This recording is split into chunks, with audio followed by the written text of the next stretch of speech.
Assalamualaikum warahmatullahi wabarakatuh. Waalaikumsalam warahmatullahi wabarakatuh. Alhamdulillahil jabbaril qahhar, al-azizil ghaffar, khaliqil jannati wan nar. Wassalatu wassalamu ala sayyidina wa maulana Muhammadinil Mukhtar wa ala alihi wa ashabihil adhar. Amma ba'du. Saudara-saudara kaum muslimin rahimakumullah. Pada pertemuan kali ini kita akan membicarakan tentang neraka dan calon-calon penghuninya. Sesungguhnya kalau kita bicara tentang neraka, artinya kita bicara tentang akhirat. Dan kalau kita bicara tentang akhirat, kita bicara tentang alam gaib yang merupakan salah satu dari rukun iman yang 6, percaya kepada alam gaib. Kalau sudah bicara alam gaib, maka ini di luar batas kemampuan nilai-nilai ilmiah dan di luar batas kemampuan renungan filsafat. Ilmu pengetahuan akan buntu kalau sudah membicarakan alam gaib. Artinya, kehidupan di akhirat itu tidak bisa diteliti secara ilmiah. Filsafat pun akan ngambang kalau sudah membicarakan kehidupan di alam gaib. Karena itu kalau kita kembali kepada logika, jika kita ingin mengerti tentang caranya membuat bangku, kita pergi ke tukang bangku dan bertanya kepadanya.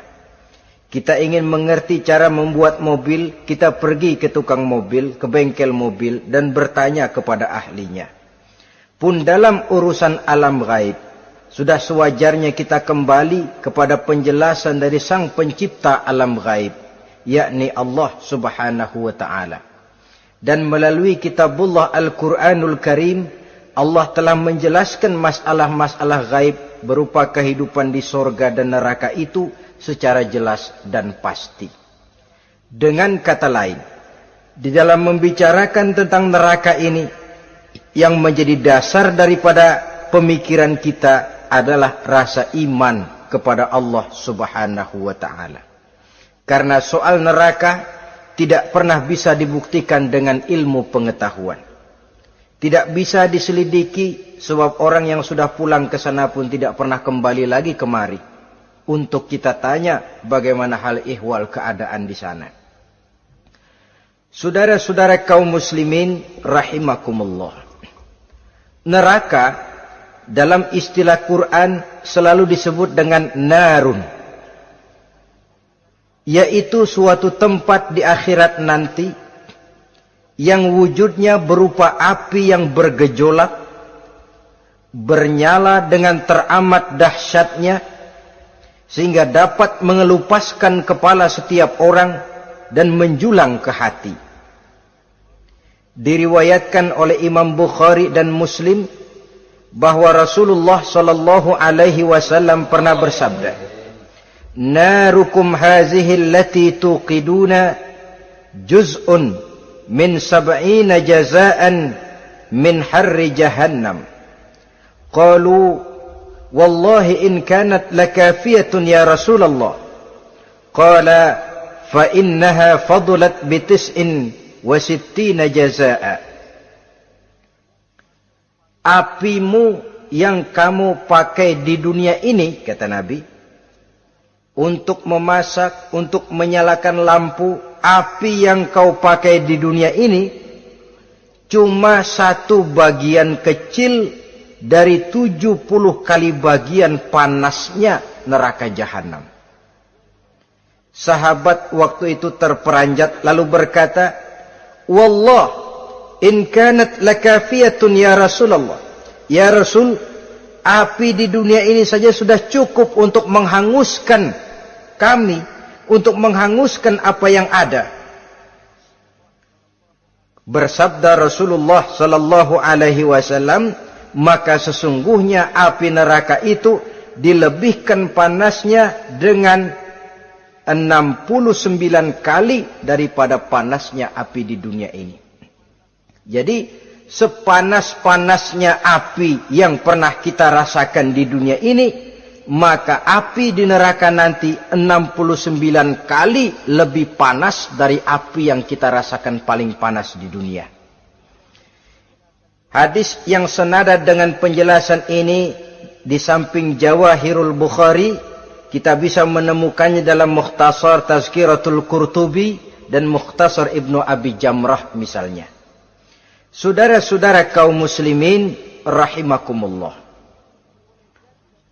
Sehingga boleh jadi seringan-ringan azab penduduk neraka di akhirat nanti, kata Nabi, seorang yang di telapak kakinya diletakkan kerikil neraka yang sangat kecil, lalu mendidih otaknya. Itu seringan-ringannya. Di tapak kakinya diletakkan kerikil neraka yang oleh karena panasnya lalu mendidih otaknya. Itu yang paling ringan. Nggak apa-apa. Cuma segitu aja. Di telapak kakinya ditaruh kerikil, otaknya lalu jadi mendidih karena menahan panas. Pantas kalau satu hari Luqmanul Hakim pernah memberikan nasihat kepada anaknya, kata beliau, "Anakku, kerjakanlah dosa seberapa kekuatanmu menanggung azab Allah. Dan laksanakan ibadah seberapa hajat dan keperluanmu kepada Allah. Berapa banyak hajatmu kepada Allah, begitulah kamu harus beribadah. Kalau kamu merasa tidak berhajat dan tidak perlu apa-apa kepada Allah, ya tidak usah ibadah." Logikanya kan begitu. Saudara-saudara, dalam hidup ini ada nggak yang nggak perlu kepada Allah? Ada nggak?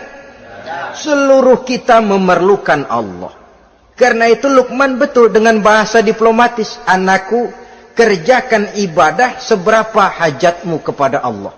Makin banyak hajatmu kepada Allah, makin banyak hendaknya kamu melaksanakan ibadah. Tapi kalau kamu sudah merasa bisa hidup tanpa Allah, persilahkan kamu tidak usah ibadah." Sebaliknya, kerjakan dosa seberapa kekuatanmu menanggung azab siksaan Allah. Kalau merasa sudah belajar ilmu kebal, kira-kira di neraka nanti nggak apa-apa, persilahkan kerjakan dosa sebanyak-banyaknya. Tapi kalau masih berpikir, gua mah jangan dibakar di neraka, nginjek puntung rokok, gua lompat. Kalau masih berpikir ke situ, ya hati-hati, saudara-saudara. Nah, sebagaimana surga, neraka pun ada pintu-pintunya. Dan yang melalui pintu-pintu itu sesuai dengan dosa yang dia kerjakan pada waktu kehidupannya di dunia ini.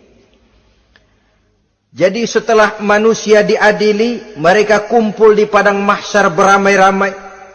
Yang mendapat kitab di tangan kanan, yang selamat dari proses pengadilan, yang sudah nyata lebih banyak kebaikannya daripada kesalahannya, wajah mereka berseri-seri. Tapi yang rapotnya merah, yang timbangannya lebih banyak kejahatannya, mereka mukanya udah pada gulem. Di tengah itulah kedengaran pernyataan dari Allah Subhanahu wa ta'ala, "Salamun qaulan min Rabbir Rahim." Ada ucapan selamat dari Allah, Tuhan yang Maha Pengasih dan Maha Penyayang. "Salamun alaikum." Selamatlah kamu, wahai orang-orang yang kelak akan sampai ke surga.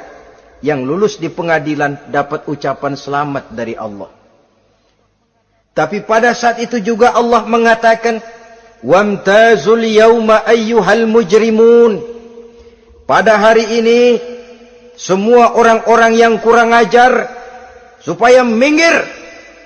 Wamtazul yawma ayyuhal mujrimun.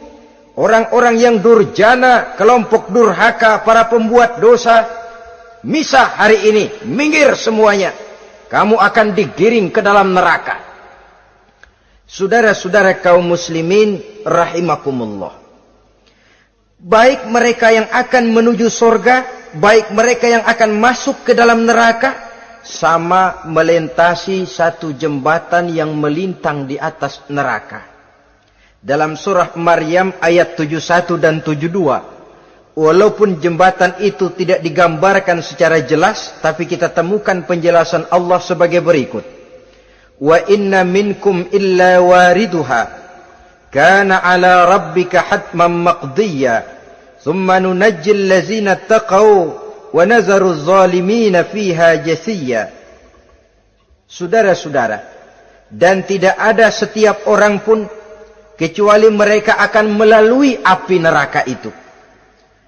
Adapun orang-orang yang bertakwa, mereka diselamatkan oleh Allah. Sedangkan orang-orang yang zalim, mereka terlempar ke dalam jurang neraka. Nah, itu yang dinamakan dengan sirat. Ada memang riwayat menjelaskan bahwa sirat itu kecilnya seperti rambut dibelah 7, tajamnya lebih tajam dari mata pedang. Tapi dalam banyak hal, orang lewat di atas sirat itu bergantung kepada amalannya waktu dia hidup di dunia ini. Maka jangan heran ada orang yang lewat di atas sirat itu seperti kilat. Lep, sudah sampai di surga. Ada yang lewat di atas sirat itu seperti orang terbang. Ada yang lewat di atas sirat itu seperti orang lari. Ada yang seperti jalannya onta. Ada yang merangkak. Ada yang gelantungan. Ada yang sudah hampir sampai ke tepian sana untuk masuk ke dalam surga, terpeleset nyemplung juga ke dalam neraka. Sesuai dengan amalan pada waktu mereka hidup di kehidupan dunia yang sekarang ini. Saudara-saudara kaum muslimin rahimakumullah. Apabila orang terperosok lalu masuk ke dalam neraka, bagaimanakah ihwal keadaan di neraka? Panasnya sudah kita jelaskan tadi. 70 kali lipat dari sepanas-panasnya api di dunia ini. Lalu orang-orang yang masuk ke dalam neraka, mereka juga mendapat pakaian, makanan, minuman, perhiasan. Tapi makanannya, minumannya, perhiasannya lain dengan orang-orang yang sampai di surga. Mereka juga diberikan buah-buahan, sebab di neraka juga ada pohon. Namanya pohon zakum. Buahnya duri dari api. Dan itu yang akan jadi lalap makanannya orang-orang neraka. Di dalam surah As-Saffat ayat 64-65 Allah Subhanahu wa taala menjelaskan, innaha syajaratun takhruju fi aslil jahim tal'uha ka'annahu ru'usus syayatin. Sesungguhnya pohon zakum itu adalah satu pohon yang akarnya keluar dari dasar neraka, yang buahnya seperti kepala setan. Ini sudah untuk bahasa yang sangat menyeramkan ini. Pohon itu tumbuh dari dasar neraka, buahnya mirip kepala setan. Itu akan dijadikan makanannya orang-orang yang ada di dalam neraka. Perhiasannya apa? Surah Al-Insan ayat 4. Inna a'tadna lil kafirina salasilan wa aghlalan wa sa'ira. Sesungguhnya kami sediakan bagi orang-orang kafir itu di dalam neraka segala macam rantai, cambuk-cambuk dan belenggu-belenggu neraka terbuat dari api neraka, siap untuk merantai, membelenggu dan mencambuk mereka. Jadi dikasih perhiasan, lehernya dikalungin rantai, tangannya dipakein belenggu, ada cambuk-cambuk yang seluruhnya terbuat dari api neraka. Begitu mereka sampai ke pintu neraka yang namanya malaikat Zabaniyah, penjaga neraka, udah bukan main gemesnya dah. Ya, nyambutnya nggak ada ramahnya, lain sama malaikat Ridwan, penjaga surga. Ramah, murah senyum, Begitu orang mau masuk surga, salamun alaikum tibtum fadkhuluha khalidin. Keselamatan atas kamu, sungguh kamu telah beruntung. Sekaranglah masuk kamu ke dalam surga dan kekalah tinggal selama-lamanya di sana. Ramah, murah senyum, selamat datang, selamat tiba di tempat yang penuh kenikmatan. Mari persilahkan. Ini malaikat Ridwan. Malaikat Malik, malaikat Zabaniyah lain lagi. Dia nungguin pabrik. Sadis menerima, matanya melotot. Ini dia manusia-manusia kurang ajar yang waktu di dunia sudah datang para rasul, sudah turun agama, sudah datang Al-Quran, tapi belagak pilon. Sini loh, nih rantai, belenggu, lalu dirangkeng, dimasukkan ke dalam neraka. Na'udzubillah, summa na'udzubillah. Saudara-saudara, lalu terpikir oleh kita, kalau begitu panasnya api neraka, sekali lempar orang terus mati dong. Ya enak kalau boleh begitu sih. Begitu dilempar ke neraka terus mati, enak. Ternyata tidak. Kepedihan neraka adalah kepedihan yang kekal dan terus menerus. Tidak satu saat pun orang-orang di dalam neraka pernah merasakan kesenangan. Tidak sesaat pun. Kali semenit kayak ngasok. Enggak, terus menerus berada dalam kepedihan yang tiada tara. Al-Quran menjelaskan, kullama nadijat juluduhum baddalnahum juludan ghairaha. Apabila hancur kulitnya, kami ganti dengan kulit yang baru. Supaya apa? Liyazukul azab. Biar dia rasain azab. Tuh, rasain dulu. Hancur kepalanya, buletin lagi. Hancur kulitnya, bikin lagi. Berantakan isi perutnya, disempurnakan lagi, digiling lagi. Terus menerus begitu. Tidak sedetik pun penduduk neraka itu pernah mengalami istirahat. Barangkali pakai jam istirahat lumayan. Ini enggak ada. Ada bel, kleneng, istirahat, azab dicabut. Tidak. Terus menerus dan selalu begitu. Satu detik saja pun mereka tidak pernah istirahat dari siksaan dan azab yang mereka terima. Saudara-saudara kaum muslimin rahimakumullah.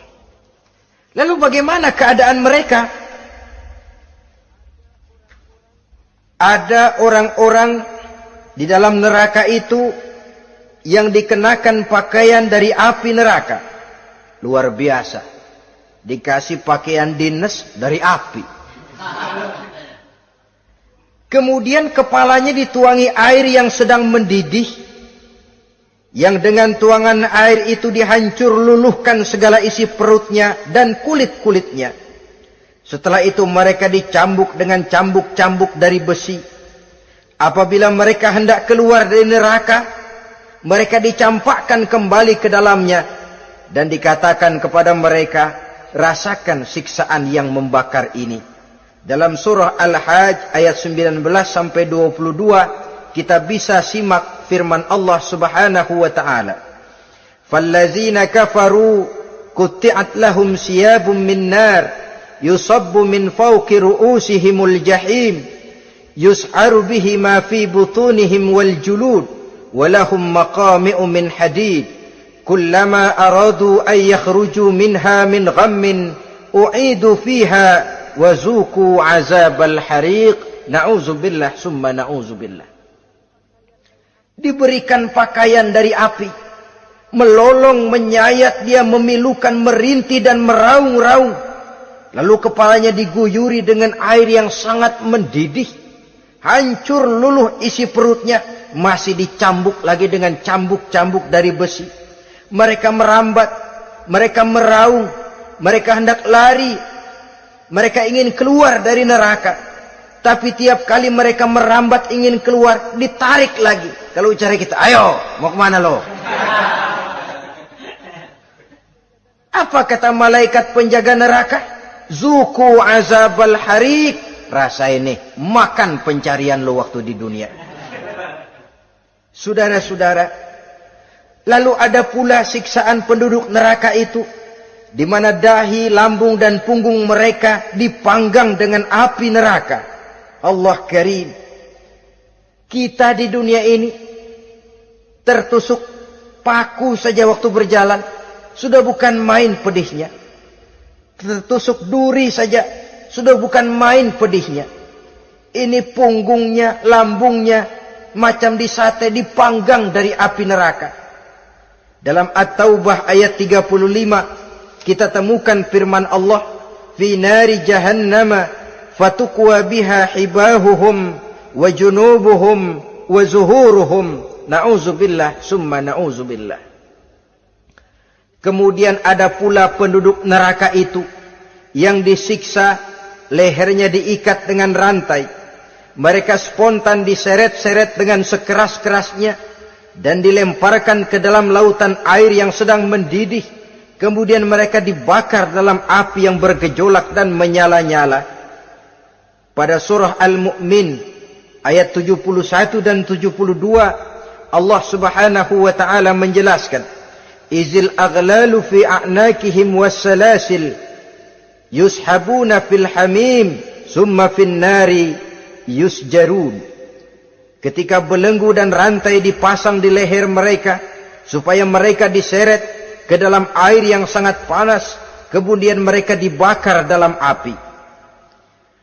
Ada lagi penduduk neraka yang dipegang jambulnya lalu diseret ke tengah-tengah neraka, kemudian kepalanya digerujuki dengan air yang mendidih seperti yang dijelaskan dalam surah Ad-Dukhan ayat 47 dan 49. Pendeknya, azab dan siksaan neraka itu sesuailah dengan amalan dosa yang dikerjakan manusia pada waktu kehidupan di dunia ini. Maka dalam puncak perjalanan Mi'raj misalnya, kepada Rasulullah sallallahu alaihi wasallam diberikan berbagai macam penglihatan sebagai contoh dan tamsil dari kehidupan di dunia ini.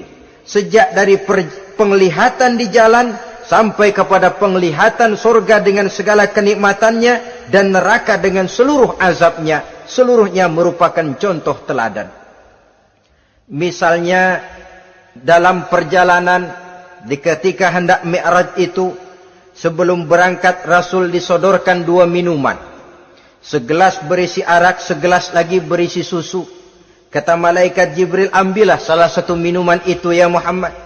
Lalu Rasul dengan tidak ragu-ragu, mantap betul beliau mengambil gelas yang berisi susu, lalu beliau minum. Setelah beliau minum itu, malaikat Jibril berkata, "Shaddaqta ya Muhammad." Engkau telah benar Muhammad. Laqad asabtal haqq, pilihanmu tepat. Kenapa ya Jibril? Untung susu yang kamu minum Muhammad. Kalau arak yang kamu ambil, pasti umatmu bakal jadi umat yang teler semua. Ini pun satu contoh buat kita semua, bahwa dalam kehidupan kita selalu berhadapan dengan susu dan arak, berhadapan dengan hak dan batil, berhadapan dengan benar dan salah. Maka hati-hati kita jangan sampai salah pilih karenanya. Lalu yang ada kaitannya dengan persoalan kita, penglihatan yang diberikan Allah kepada beliau di neraka. Beliau melihat sekelompok orang dilontari kepalanya dengan batu dari api neraka. Tiap kali dilontari kepala itu hancur berkeping-keping, berantakan otaknya. Lalu dibulatkan kembali. Setelah kepala itu bulat kembali, disambitin lagi. Menjerit, meraung, merintih kesakitan, hancur kepalanya, berantakan otaknya. Lalu dibulatkan lagi, terus menerus begitu, tidak pernah berhenti. Sampai Rasul bertanya, ya Jibril, ini orang kenapa kepalanya dilontari dengan api neraka sampai hancur lalu dibulatkan kembali? Kata malaikat Jibril, ya Muhammad, itulah contoh daripada umatmu yang berat untuk sujud kepada Allah Tuhannya. Itulah contoh dari umatmu yang waktu hidup di dunianya tidak pernah mendirikan solat sama sekali. Sombong yang paling sombong adalah sombong kepada Allah. Artinya tidak mau sujud kepada Sang Maha Penciptanya. Jadi barangkali saudara punya cita-cita atau keinginan, saya mau yang ini saja. Persilahkan, gak usah sembahyang. Lalu ada lagi sekelompok kaum, perutnya besar, sebesar rumah, dililit dengan kala dan ular dari api neraka, diseret-seret dia di jurang neraka, dipatoki ular, hancur perutnya, dibulatkan lagi perut itu, diseret kembali, hancur lagi, dibulatkan lagi, terus menerus seperti itu. Kata Nabi, ya Jibril, ini apa lagi? Kata malaikat Jibril, wahai Muhammad, inilah contoh daripada umatmu yang waktu di dunia suka makan riba alias renten dan suka makan harta anak yatim, suka ngobyekin anak yatim, sok jadi pengasuh anak yatimnya lapar, pengasuhnya yang pada kenyang. Saudara hadirin yang saya muliakan, orang yang makan riba alias renten, orang yang makan harta anak yatim, begitu gambaran yang diperlihatkan kepada baginda Rasulullah sallallahu alaihi wasallam.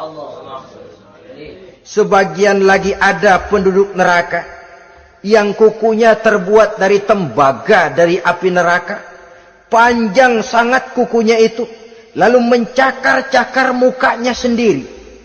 Hancur mukanya, berantakan, dicakari oleh kukunya itu, lalu dibulatkan lagi, dicakar lagi, hancur lagi, dibulatkan lagi. Pengangguran benar nih orang. Muka sendiri, dicakarin sendiri. Ya Jibril, ini tamsil apa Jibril? Ya Muhammad, itulah contoh dari umatmu yang pada waktu di dunianya enggak pernah rukun sama sesama saudaranya muslim. Suka nyari aib orang lain, suka ngejelekin orang lain, padahal orang lain itu saudaranya seakidah. Kan sama dengan nyakar muka sendiri namanya. Menepuk air di dulang, terpercik muka sendiri. Kejelekan saudaranya dikorek-korek, aib saudaranya diobral di pasar umum. Orang macam itu nanti tangannya akan tumbuh kuku panjang dari tembaga yang akan mencakar dan mengoyak-ngoyak mukanya sendiri. Itu kita bisa lihat nanti. Oh, ini yang waktu di dunia suka ngorek-ngorek kesalahan orang tuh, lagi pada nyakarin mukanya. Oh, begitu. Saudara-saudara kaum muslimin rahimakumullah. Oleh karena itu Nabi ajarkan kita, tuba liman syaghalahu aibuhu an uyubin nas. Beruntung orang yang aib dan kekurangan pada dirinya menyebabkan dia sibuk sampai enggak sempat ngorek-ngorek aib dan kekurangan orang lain. Introspeksi. Beruntung orang yang celak dirinya menyebabkan dia sibuk dan tidak sempat ngorek-ngorek aib pada diri orang lain. Ada pula di antaranya dilihat oleh Rasul, di antara penduduk neraka itu orang yang lidahnya terjulur memanjang, kemudian dipotong lidah itu dengan gunting dari api neraka, menjerit dan memekik ia menahan sakit yang tiada tara, sampai Rasul bertanya kepada malaikat Jibril, kalau ini tamsil apa lagi ya Jibril? Kata malaikat Jibril, wahai Muhammad, inilah contoh dari umatmu, orang-orang yang waktu di dunia tidak pandai menjaga lidahnya, suka menggunjing orang, suka memfitnah orang, suka ghibah dan namimah, suka ngomongin orang di belakang yang bersangkutan. Maka hari ini lidahnya menjulur menjadi panjang dan dipotong dengan gunting dari api neraka. Lalu Rasul juga melihat sekelompok orang perempuan tergantung rambutnya dari gantungan api neraka, kemudian dipanggang dari duburnya sampai ke atas kepalanya dengan tombak dari api neraka, meraung dan merintih serta mengeluarkan nanah dari kemaluannya. Rasul bertanya, ini apa lagi ya Jibril? Kata malaikat Jibril, inilah perempuan yang waktu di dunia tidak pandai menjaga kehormatan dirinya, ahli zina dan tukang umbar. Saudara-saudara kaum muslimin rahimakumullah, Banyak lagi tamsil-tamsil yang dicontohkan dalam puncak perjalanan Mi'raj yang seluruhnya merupakan peringatan bagi kita umat Rasulullah sallallahu alaihi wasallam. Nah, kemudian sekarang marilah kita bicarakan neraka itu satu demi satu. Yang pertama, dan ini yang paling dikenal orang, neraka Jahannam atau naru Jahannam. Siapa yang dijelaskan Allah akan menjadi penghuni neraka Jahannam ini? Pertama dalam surah Al-Ankabut ayat 68. Wa man azlamu mimman iftara 'ala Allahi kadziban aw kadzdzaba bil haqqi lamma ja'ahu alaysa fi jahannam maswal lil kafirin. Adapun orang-orang yang zalim kepada Allah, mendustakan ayat-ayat Allah dan mendustakan kebenaran setelah datang kebenaran itu, bukankah neraka Jahannam merupakan tempat kembali bagi orang-orang kafir? Jadi dalam Al-Ankabut ayat 68 ini dijelaskan, penduduk neraka Jahannam itu pertama adalah orang-orang kafir. Siapa orang kafir? Menurut keyakinan akidah kita, setiap orang di luar Islam adalah kafir. Kemudian yang kedua dalam surah Al-Hijr ayat 42 dan 43, penduduk neraka Jahannam itu, inna ibadi laisa laka alaihim sultanun illa man ittaba'aka minal ghawin wa inna jahannama la maw'iduhum ajma'in. Sesungguhnya hamba-hambaku tidak akan bisa kamu kuasai, hai iblis, kecuali mereka yang mengikuti tipu dayamu. Sesungguhnya neraka Jahannamlah tempat mereka seluruhnya. Kalau kita perhatikan ayat ini, maka penghuni neraka Jahannam yang kedua adalah para pengikut setan. Para pengikut setan dengan seluruh ajaran-ajaran yang dilancarkan oleh setan. Padahal pada saat hendak masuk neraka, setan jelas cuci tangan. Tugasnya cuma bagaimana mencari pengikut sebanyak-banyaknya yang akan nemenin dia di neraka nanti. Tapi pada saat orang digiring ke dalam neraka, setan cuci tangan. Mungkin orang menuntut, setan, gue ngikutin lu, sekarang kenapa jadi kemari? Nah, gue bilang juga apa? Kata setan, gue bilang juga apa, lu kenapa ngikutin? Dan setan ini menebar ranjau dalam segala bentuknya, dengan segala macam caranya. Para pengikut setan yang menjauhi tuntunan agama, memperturutkan hawa nafsunya.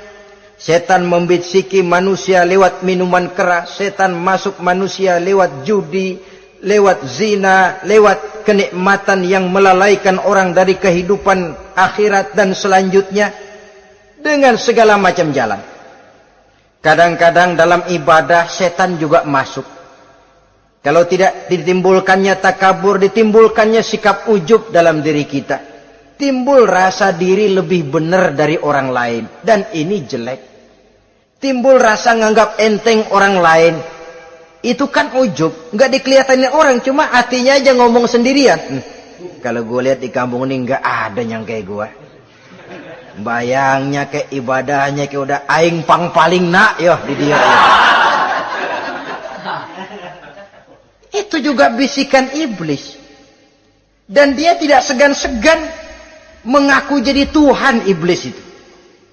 Dan ini diceritakan dalam kehidupan Sayyidus Syekh Abdul Qadir Jailani. Ketika beliau sedang ibadah di mihrab dalam masjid, datang seberkas sinar. Sinar itu ngomong, ya Abdul Qadir ana rabbuk. Hai Abdul Qadir, aku Tuhanmu, kata cahaya tadi. Sudah cukup kamu ibadah Abdul Qadir. Sembayangmu udah banyak, puasamu udah banyak, jihadmu cukup. Maka mulai sekarang berhenti dah ibadah. Aku bolehkan kepada kamu segala yang dilarang. Cuma yang didatangi Syekh Abdul Qadir. Sehingga mendengar cahaya tadi ngomong begitu, beliau ambil kasut sendal, disambitnya cahaya tadi, izhab ya la'in. Pergi, laknat, terkutuk, iblis kamu. Masa saya disuruh berhenti sembahyang karena hati saya sudah baik? Kalau hati sudah baik lalu boleh berhenti sembahyang, mestinya yang paling dulu berhenti sembahyang Nabi Muhammad, sebab beliau orangnya paling baik. Tapi Nabi hatinya baik, sholat jalan terus, hukum halal haram berlaku. Ini kadang-kadang orang sekarang baru ibadah dikit banget merasa dapat bisikan katanya, wangsit. Ya berhenti sembahyang madep mulu, nah madep ngudek sembahyang. Bikin ajaran yang aneh-aneh. Nah kalau satu orang boleh dapat wangsit, saya juga boleh dong ngomong dapat wangsit. Saya juga boleh dong mendirikan aliran kepercayaan. Saya ngilang dulu dari kampung saya kira-kira 3 tahun. Saya nyepi di kaki Gunung Salak, pulang piara jenggot, pakai belangkon. Di depan nama saya pakai embel-embel mbah. Saya ngaku dapat wangsit di Gunung Ano, mewahyukan kepada saya ano. Saya cari murid yang fanatik. Saudara-saudara kaum muslimin rahimakumullah, setan membisiki manusia hatta kita sedang ibadah sekalipun dibisikinya. Caranya, mula-mula dia bisikin, lu sembahyang buru-buru dah. Buru-buru udah. Akhirnya apa? Rukuk kita enggak sempurna, sujud kita enggak lengkap, tumakninah kita kurang, bacaan kita tajwidnya enggak kena. Kalau itu bisa kita atasin, kita sembahyang sebagaimana yang seharusnya, dia bisiki lewat jalan lain lagi. Suruhnya yang pendek-pendek aja dah. Atau habis sembahyang udah sigrah, udah jangan pakai wirid, jangan pakai zikir. Dengan segala macam jalan. Dibisikinya was-was ke dalam diri kita. Sehingga ada satu riwayat walaupun dhaif, tapi ini baik untuk dijadikan pelajaran. Konon iblis itu kalau subuh keliling dia. Bawa kulit kambing, jarum, sama tepung. Ditanya orang, iblis ini buat apa? Oh, kulit kambing. Gunanya tahu nggak? Kalau begitu subuh, sudah muazin bilang, as-salatu khairum minan naum. Salat lebih baik daripada tidur. Maka ini kulit kambing mulai aku hamparkan buat hamba-hamba Muhammad. Jadi begitu dengar azan, cuma udah bikin anget udah tidur. Kenapa? Kulit kambing belis masuk. Saudara-saudara, lalu kata orang tadi lagi, lah kalau tepung buat apa itu? Oh, tepung. Itu kalau umat Muhammad mau baca Quran, baca kitab, mutolaah, gua aurin tepung matanya. Biar dia sepet. Makanya kalau sudah ngaji, baca Quran, bawaannya udah ngantuk aja ngantuk. Oh begitu, iya. Nah kalau duri paku itu buat apa? Nah ini duri paku. Kalau umat Muhammad mau hadir di majelis taklim, mau pergi ngaji, mau duduk iktikaf di masjid, gua pasangin paku di pantatnya. Jadi kalau sudah duduk di masjid, kelasat, kleset. Hadir di majelis taklim, kelasat, kleset. Bawaannya mau udahan melulu. Itu duri-duri dan paku-paku yang memang ditebarkan oleh iblis. Saudara-saudara kaum muslimin rahimakumullah, jadi para pengikut setan dengan segala macam perangkapnya ini pun, ya perangkap setan itu ya dunia. Dunia itu ya isinya harta, tahta, wanita. Kan perangkap dunia itu. Harta, tahta, wanita. Ini sering bikin orang buta. Perangkap dunia dan merupakan perangkap setan sekaligus. Nah, yang ketiga, penghuni neraka jahanam adalah para pembuat dosa, orang-orang yang durhaka. Dalam Toha ayat 74 Allah menjelaskan, innahu may ya'ti rabbahu mujriman fa inna lahu jahannam. Sesungguhnya orang-orang yang datang menghadap Allah dengan berlumuran dosa, maka sesungguhnya bagi mereka adalah neraka jahanam. Dan yang keempat, penghuni neraka jahanam orang yang kufur nikmat. Tidak cuma kufur iman, tapi kufur nikmat bisa menyebabkan orang masuk neraka jahanam. Belum pernah merasakan dalam hidupnya bahwa Allah memberikan nikmat kepadanya, bagaimanapun besar karunia dan nikmat itu. Dalam surah Ibrahim ayat 28-29 Allah menjelaskan, Alam tara ilal ladzina baddalu ni'matallahi kufran wa ahallu qaumahum darul bawar jahannama yaslaunaha wa bi'sal qarar. Tidaklah engkau perhatikan, tidaklah kau lihat orang-orang yang mengganti, menukar nikmat Tuhannya dengan kekufuran. Diberikan nikmat berupa Islam, digantinya dengan kekufuran.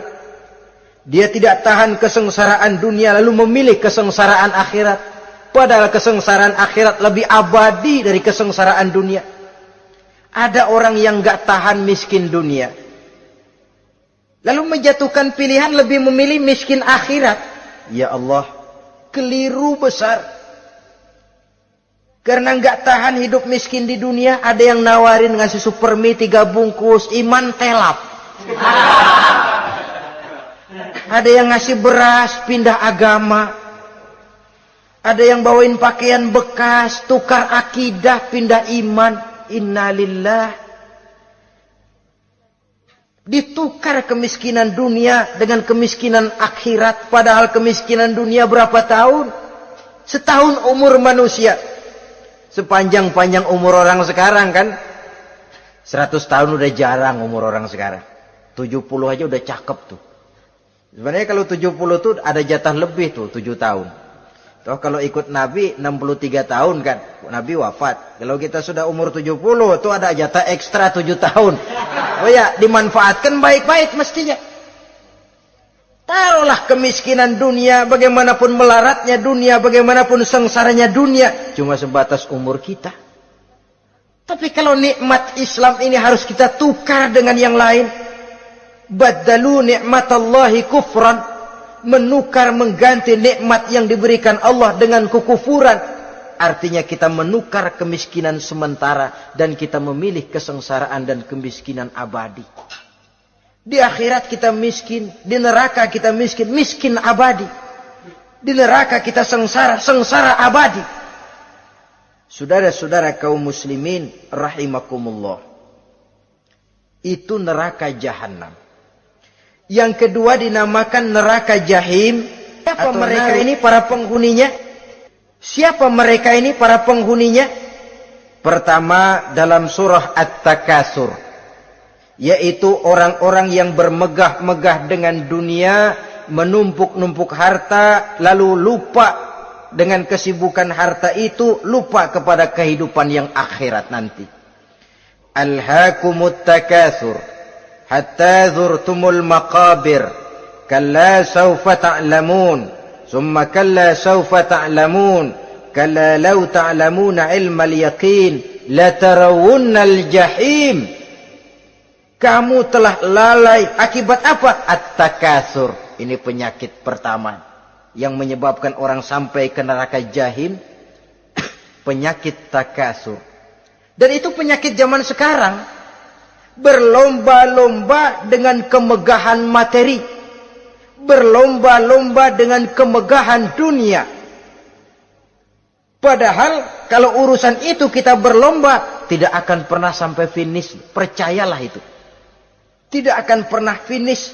Sebab kemegahan dunia siklus, lingkaran setan. Kita anggap kalau punya duit 1 juta tenang. Punya 1 juta berubah pikiran. Lain lagi. Kita anggap kalau punya mobil enak. Sudah punya mobil, lain lagi problemnya. Kita anggap kalau rumah sudah gedung, enak hidup. Punya rumah gedung, lain lagi problemnya. Makanya pesan Nabi kalau ingin hidup tenang, urusan dunia lihat ke bawah, urusan akhirat lihat ke atas. Sering dicontohkan kalau punya mobil, bilang alhamdulillah kita punya mobil, tangga kita cuma punya motor. Kata yang punya motor, syukur banget kita punya motor, tangga kita punya sepeda doang. Kemana-mana kekejek mulu. Dayung. Kata yang punya sepeda, alhamdulillah kita punya sepeda, tetangga kita cuma jalan kaki, kemana-mana ngetuk mulu. Kata yang jalan kaki, alhamdulillah masih bisa jalan, tangga kita sebelah lumpuh bertahun-tahun gak kemana-mana. Kata yang lumpuh, alhamdulillah masih hidup, tangga kita kemarin mati gak balik lagi. Itu dalam urusan dunia. Sehingga sifat takasur ini hilang. Tapi urusan akhirat, lihat ke atas. Kalau dia begitu sibuknya bisa jaga sholat, kenapa saya tidak? Kalau dia hidupnya sederhana, rajin sedekah, kenapa saya yang lebih kok enggak sanggup? Kalau dia bisa baca Quran, kenapa saya enggak? Lalu timbul gairah ingin mencontoh. Mencontoh orang dalam urusan ibadah menimbulkan ketenangan jiwa. Dan itu ada garis finishnya. Tapi kalau yang lumpuh lihat yang bisa jalan lihat yang naik sepeda, yang sepeda punya lihat motor, sudah punya motor lihat mobil, lihat pesawat terbang, pesawat lihat kereta api. Kapanlah awak nih mau bersyukur? Yang ada kurang saja padahal nikmat itu tidak pernah berhenti. Bukan dilarang orang kaya, tetapi perlombaan memperkaya diri itu yang dilarang. Karena kalau sudah perlombaan namanya jor-joran sifatnya. Prinsipnya tujuan menghalalkan cara ini yang dijaga oleh agama. Saudara-saudara, selain penyakit takasur yang menyebabkan orang sampai ke neraka jahim, juga perbuatan durjana. Dalam Al-Infitor ayat 13-14, Innal abrara lafi na'im wa innal fujjara lafi jahim. Orang-orang yang berbakti, berbuat kebajikan, mereka akan mendapatkan neraka surga naim. Tetapi orang-orang yang fujar, durjana, kurang ajar, durhaka, lafi jahim, mereka akan mendapatkan neraka jahim. Lalu siapa lagi penghuni jahim itu? Orang-orang yang menentang dan menantang ayat-ayat Allah. Wallazina sa'au fi ayatina mu'ajizin ulaika ashabul jahim.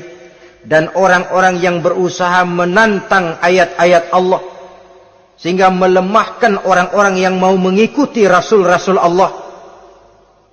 Menantang ayat Allah dan membuat lemah orang yang mengikuti rasul, melemahkan semangat orang yang mau mengikuti khitah dan perjalanan rasul.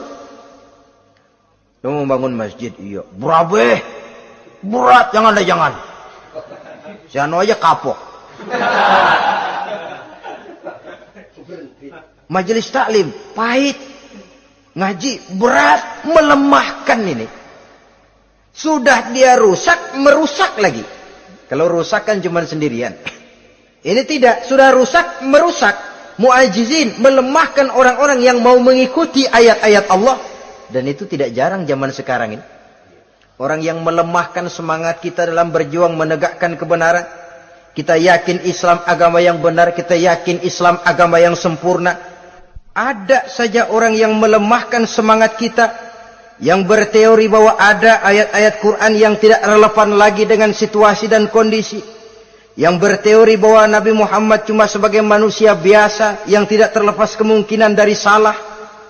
Pendeknya melemahkan nilai-nilai semangat kita untuk memperjuangkan Islam ini. Ini pun termasuk mu'ajizin. Mereka akan menemukan nanti di akhirat kapling di dalam neraka yang dinamakan neraka jahim. Na'udzubillah summa na'udzubillah. Yang ketiga, saudara-saudara, di antara nama neraka itu adalah neraka hawiyah. Siapa penghuni neraka hawiyah ini? Dalam surah Al-Qari'ah ayat 8-11 dijelaskan secara simpel, wa amma man khaffat mawazinuhu fa ummuhu hawiyah. Adapun orang-orang yang ringan timbangan kebaikannya, maka tempatnya adalah neraka hawiyah. Artinya orang ini lebih berat timbangan kejahatannya, sedikit kebaikannya sehingga jadi ringan di timbangan akhirat nanti. Salat, puasa, zakat, tapi dosa yang dikerjakan masih lebih banyak ketimbang kebaikan yang dikerjakannya itu. Maka orang semacam ini apabila tidak mendapat syafaat, maka dia akan masuk ke dalam neraka yang namanya neraka hawiyah. Lalu yang keempat, neraka wail.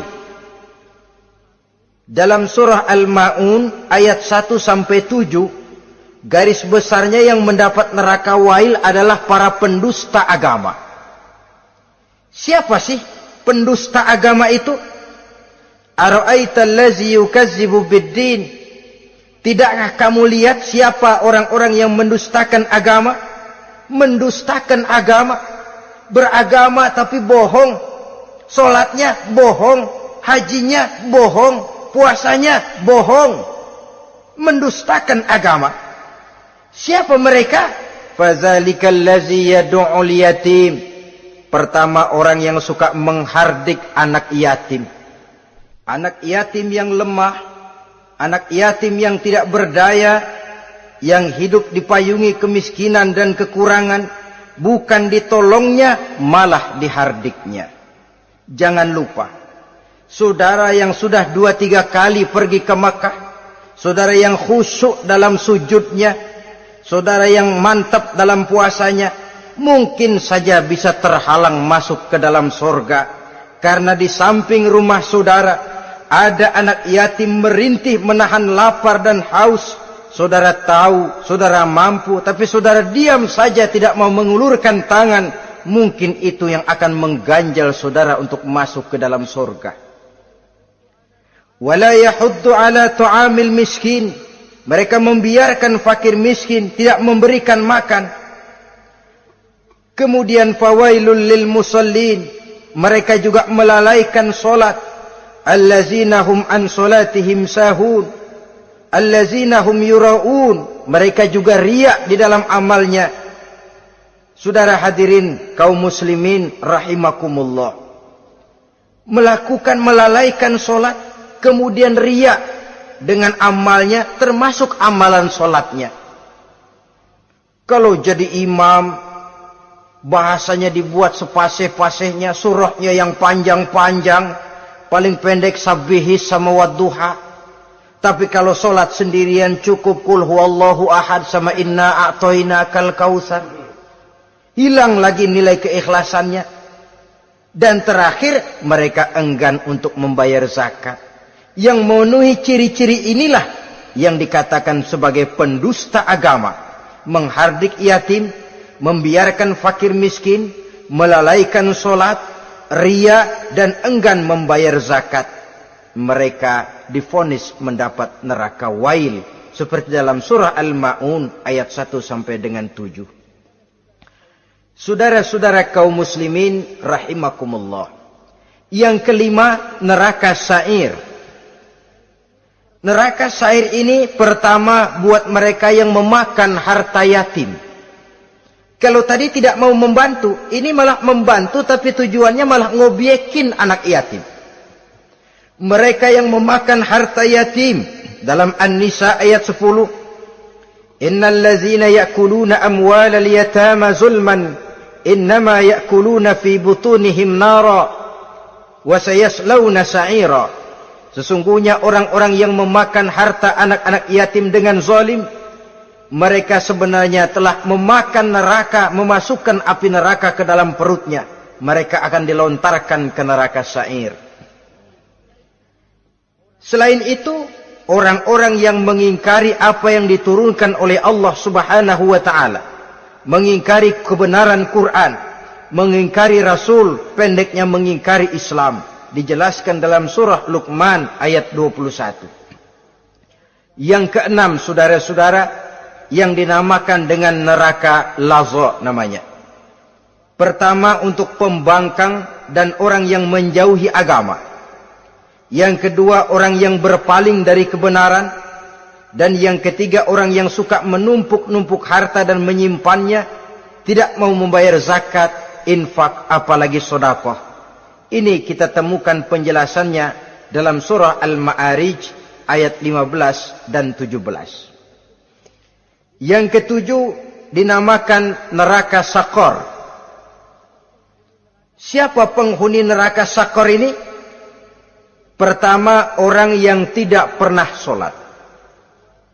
Yang kedua, tidak pernah memberi makan orang-orang miskin. Yang ketiga, ahli membicarakan yang batil. Strategis betul dia, ulung kalau sudah mengatur kebatilan. Kemudian yang keempat, orang yang mendustakan hari akhir.